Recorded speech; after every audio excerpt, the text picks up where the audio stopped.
నటుడు కోట శ్రీనివాసరావు కన్నుమూశారు. ఆయన వయస్సు 83 సంవత్సరాలు. తెల్లవారుజామున 4 గంటలకు హైదరాబాద్ లోని తన నివాసంలో తుది శ్వాస విడిచారు. వయస్సు సంబంధిత ఆరోగ్య సమస్యల కారణంగా కొన్ని రోజులుగా ఆయన అనారోగ్యంతో బాధపడుతున్నారు. 4 దశాబ్దాలకు పైగా తన సుదీర్ఘ కెరీర్లో ఆయన 750కి పైగా సినిమాలు నటించారు.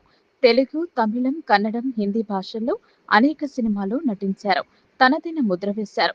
ఏ క్యారెక్టర్ అయినా అందులో పరాకాయ ప్రవేశం చేయడం ప్రత్యేకత. కామెడీ క్యారెక్టర్లు మొదలుకొని కరడుగట్టిన విలన్ ఎలాంటి పాత్రలనైనా అవలీలగా నటించగలరనే పేరు తెచ్చుకున్నారు. తెలుగు చలనచిత్ర పరిశ్రమకు ఆయన చేసిన సేవల నేపథ్యంలో కేంద్ర ప్రభుత్వం పద్మశ్రీ పురస్కారంతో సత్కరించింది. పలు నంది అవార్డులను అందుకున్నారు. పలు పురస్కారాలు ఆయనను వరించాయి. రాజకీయాలను అడుగుపెట్టారు కోట శ్రీనివాసరావు.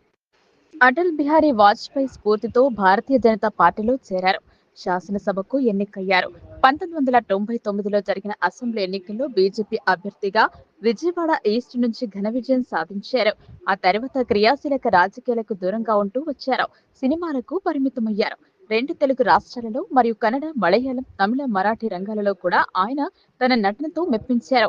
విలక్షణమైన నటుడిగా ఎంతో పేరు తెచ్చుకున్న కోట శ్రీనివాసరావు మృతి నేపథ్యంలో పలువురు సంతాపం ప్రకటించారు. తెలంగాణ రాష్ట్ర ముఖ్యమంత్రి రేవంత్ రెడ్డి మరియు ఆంధ్రప్రదేశ్ రాష్ట్ర ముఖ్యమంత్రి నారా చంద్రబాబు నాయుడు కూడా కోట శ్రీనివాస్ ఆకస్మిక మృతి పట్ల తీవ్ర సంతాపాన్ని ప్రకటించారు. కోట శ్రీనివాసరావుతో ఉన్న అనుబంధాన్ని ఈ సందర్భంగా ఏపీ ముఖ్యమంత్రి మరియు టీడీపీ అధినేత నారా చంద్రబాబు నాయుడు నెమరు వేసుకున్నారు. మన వైపు సినీ దిగ్గజం మరియు విలక్షణమైన నటుడు కోట శ్రీనివాసరావు మృతి పట్ల ఆంధ్రప్రదేశ్ టూరిజం మరియు సినిమాటోగ్రఫీ శాఖల మంత్రి కందుల దుర్గేష్ సంతాపాన్ని ప్రకటించారు. తన సుదీర్ఘ సినీ ప్రస్థానంలో కోట్లాది మంది అభిమానులను మూటగట్టుకున్న చరిత్ర శ్రీనివాసరావుది అని చెప్పారు. శాసనసభ్యుడిగా కూడా కోట శ్రీనివాసరావు ప్రజల కోసం నిరంతరం తప్పించే వారిని కూడా కందుల దుర్గేష్ వ్యాఖ్యానించారు. ఆంధ్రప్రదేశ్ విద్యాశాఖ మంత్రి నారా లోకేష్ కూడా కోట శ్రీనివాసరావు మృతి పట్ల సంతాపం ప్రకటించారు. సినీ రంగానికి కోట శ్రీనివాసరావు లేని లోటు తీరని కూడా ఆయన పేర్కొన్నారు. సినీ రంగానికి చెందిన ప్రముఖులు కోట శ్రీనివాసరావు నివాసానికి తరలివచ్చారు. ఆయనతో గడిపిన క్షణాలను నెమరు వేసుకున్నారు. సినీ రంగానికి చెందిన అనేక మంది ప్రముఖులు మరియు రాజకీయ రంగానికి చెందిన వారు కూడా పెద్ద ఎత్తున ఫిలిం నగర్ కు విచ్చేసి సంతాపం ప్రకటించారు.